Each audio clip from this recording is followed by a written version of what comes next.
की नींव रखी गई है, उस संदर्भ में आप सबके सामने अपनी बात रखने के लिए मैं यहां हूं। इस वर्ष के बजट में एक और बड़ी खूबी है। जैसे कॉलोनियल काल, औपनिवेशिक काल से मुक्ति दिलाने के लिए अटल जी की सरकार को आना पड़ा था। आपको मालूम है ना, अटल जी की सरकार से पहले बजट शाम को 5 बजे पेश किया जाता था। क्यों? क्योंकि उस समय उनके 11 बज जाते थे कि उन लोगों को हमारा बजट देखना होता था। हम आजादी के बाद से वो क्यों चलता रहा मालूम नहीं। अटल जी की सरकार बनी तो इस पे ध्यान देके उसे बदला गया और 28 मार्च को बदलकर अपनी जरूरतों के हिसाब से इंप्लीमेंटेशन 2 महीने पहले आए मोदी जी ने किया। उसी तरीके का एक और बहुत इंपॉर्टेंट लैंडमार्क हुआ है। इस बार के बजट का एड्रेस बदल गया है। इस बार का बजट राजपथ से नहीं, कर्तव्य पथ से हुआ है और साथ ही साथ स्वतंत्र भारत के इतिहास में पहली बार कर्तव्य भवन में बजट बना है। यह बजट की खूबी यह है, अटल जी ने औपनिवेशिक काल से मुक्ति दिलाई। मोदी जी ने 11 साल पहले इसको 28 फरवरी से 1 फरवरी करके देश को एक सर्कल से मुक्ति दिलाई और अब फिर एक औपनिवेशिक काल से मुक्ति मिली है, जब यह कर्तव्य भवन से पहला बजट इस देश का प्रस्तुत किया गया है। और प्रधानमंत्री जी ने कल राज्यसभा में आईना भी दिखाया। आप सबने देखा कैसे प्रधानमंत्री जी ने पिछली सरकार की, दिल्ली की सरकार की सारी बातें खोल के रख दी। शराब के नशे में डूब चुकी थी पिछली सरकार और ईमानदारी का सर्टिफिकेट बांटने वाले लोग शीश महल में थे, ऐसी टिप्पणी कल राज्यसभा में आई। और प्रधानमंत्री जी ने राज्यसभा में कल यह भी कहा कि 2014 में जब हमारी सरकार बनी थी तब फ्रेजाइल 5 में थी इकोनॉमी और आजादी के समय विश्व की 6ठी बड़ी इकोनॉमी था भारत। और इन 75 सालों में 2014 आते आते फ्रेजाइल 5 में पहुंचाने वाले लोग आज इस देश में बड़ी बड़ी बातें करते हैं। उनका काम ही यह है। मैं आज देख रहा था, आपको हैरानी होगी, उनका काम यह है लगातार एक ही रटा हुआ बयान पढ़ते रहते हैं। आज मैंने जब यह बात आपसे कहने के लिए कहा तो मुझे लगा इसका जस्टिफिकेशन क्या है। तो मैंने कहा जरा देखो अरविंद केजरीवाल जी हर बजट पे क्या बोलते हैं। 2016 में middle class cheated, farmers deprived, government not enthused. फिर 2018 में कहते हैं budget disappointing, Delhi citizens treated as second class citizens.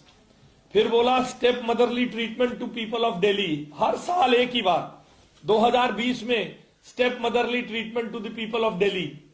फिर 2021 में it will increase inflation, disappointing.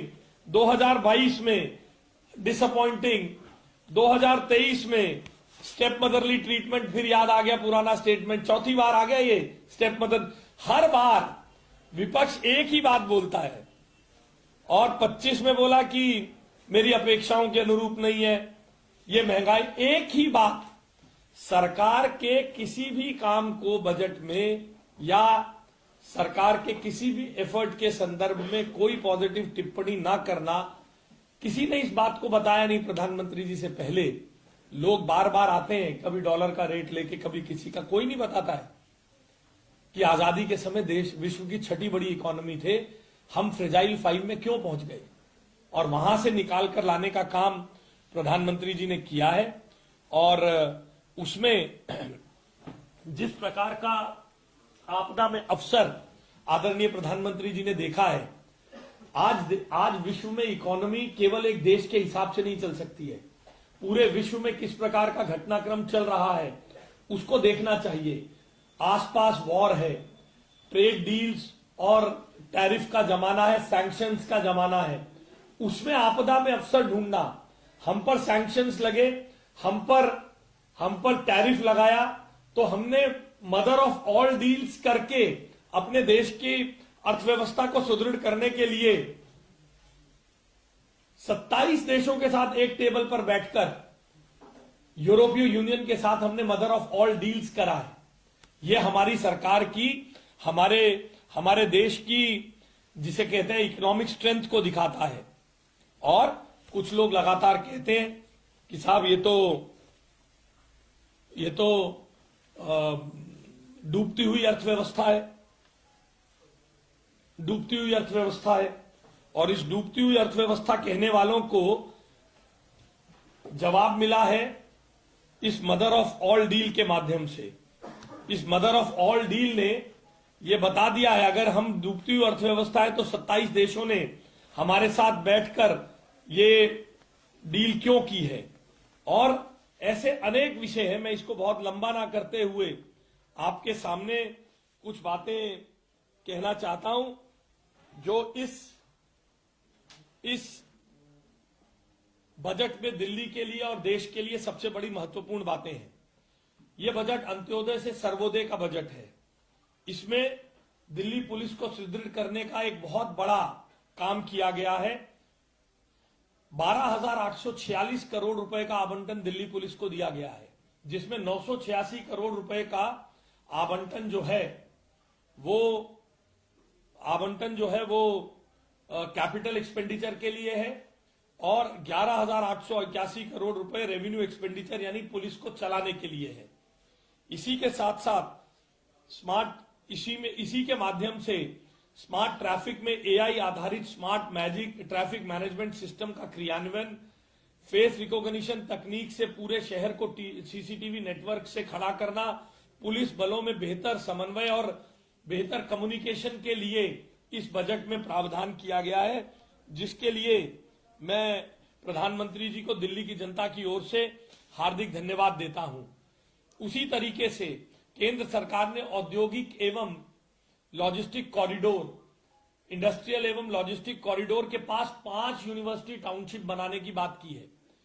और दिल्ली की सरकार पहले से ही नरेला एजुकेशन सिटी बनाने में के लिए हमने आप लोगों को बताया 160 एकड़ जमीन दिल्ली की सरकार ने एक्वायर की है।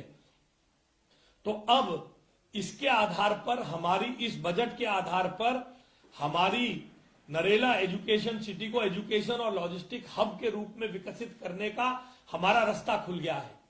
अब दिल्ली का जो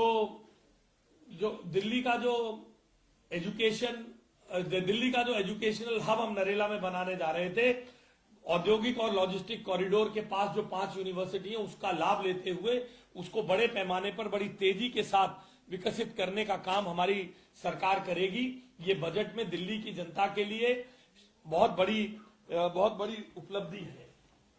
और इसी के साथ साथ नारी शक्ति के लिए इस बजट में वुमेन लेड एम्पावरमेंट करने के लिए 5.01 लाख करोड़ रुपए का बजट, यानी बजट का कुल 9.37% नारी शक्ति को आगे बढ़ाने के लिए दिया गया है। केवल विमेन को आगे बढ़ाना नहीं, विमेन लेड डेवलपमेंट को आगे बढ़ाने का काम किया है। शहरी विकास, अर्बन डेवलपमेंट और पावर सेक्टर में 53.5 लाख करोड़ रुपए का बजट भारत को विश्व की तीसरी बड़ी अर्थव्यवस्था बनाने का रोड मैप है। इंफ्रास्ट्रक्चर, अर्बन डेवलपमेंट और पावर में ये अपने आप में एक बहुत बड़ा कदम है भारत को विश्व की सबसे बड़ी अर्थव्यवस्था बनाने के लिए।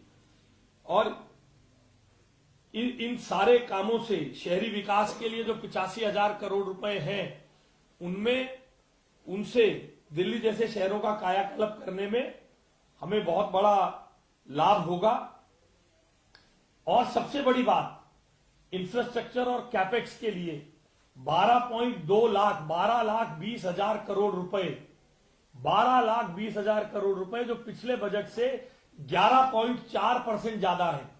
अब आपको यह समझने की जरूरत है, यहां पर कैपिटल एक्सपेंडिचर में जो हम कैपेक्स बढ़ाते हैं, बुनियादी ढांचे में पैसा लगाने का अर्थ यह होता है कि इससे उस सेक्टर में विश्वास जगता है। इंफ्रास्ट्रक्चर सेक्टर में जब सरकार पैसा लगाती है, जिस सेक्टर में सरकार का निवेश बढ़ता है वहां सरकार उसके कारण जनता में विश्वास जमता है।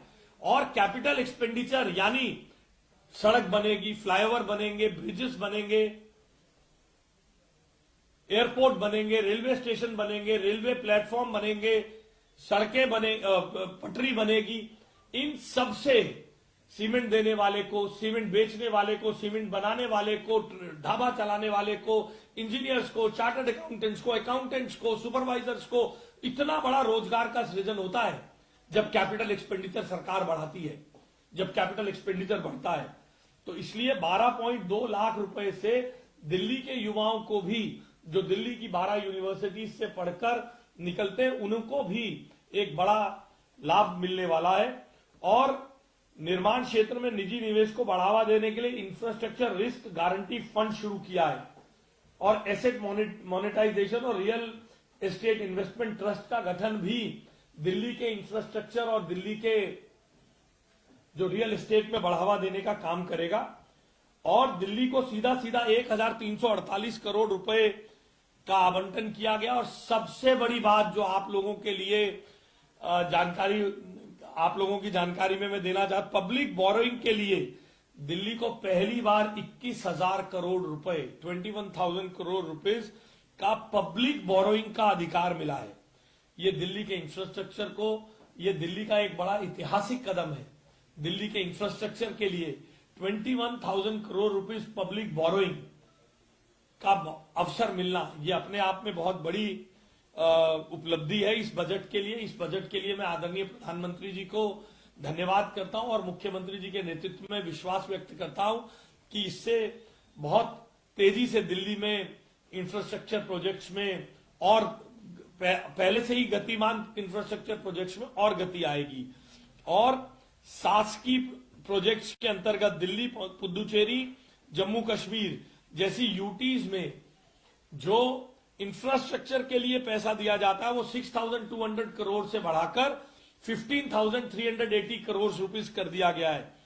और सेंट्रली स्पॉन्सर्ड स्कीम में 12,483 करोड़ रुपए से बढ़ाकर 13,661 करोड़ रुपीस। इससे ये यूटीज के लिए जो बजट के में इंक्रीज किया गया, इसका एक बड़ा हिस्सा दिल्ली को मिलेगा, जिससे दिल्ली का इंफ्रास्ट्रक्चर बहुत तेजी से आगे बढ़ेगा। और महुआ यानी शहरी विकास मंत्रालय के आवास, शहरी और आवास मंत्रालय में 85,000 करोड़ रुपए के बजट प्रावधान में से 18,625 करोड़ रुपए पीएमएवाई अर्बन 2.0 के लिए दिए गए हैं, जिससे दिल्ली के मध्य वर्ग का सपना पूरा होगा। दिल्ली के जो और रुके हुए जो स्लम रीडेवलपमेंट के काम है, उनमें भी दिल्ली को लाभ मिलेगा। 18,625 करोड़ रुपीस पीएमएवाई में खर्च हुए हैं, जिसमें दिल्ली जितना प्रोएक्टिव होकर आगे काम करेगी, उसमें दिल्ली को उसका लाभ मिलेगा। और स्ट्रीट वेंडर्स के सम्मान के लिए पीएम स्वनिधि योजना में 57% की भारी वृद्धि की है, 900 करोड़ रुपए कर दिया गया है। और अब सबसे बड़ी खुशखबरी मैं आप लोगों को देना चाहता हूं कि पब्लिक ट्रांसपोर्ट सिस्टम को मजबूत करने का काम इस बजट में इतने बड़े पैमाने पर किया गया है। ये एक डिसाइसिव स्टेप है टू कंट्रोल पॉल्यूशन।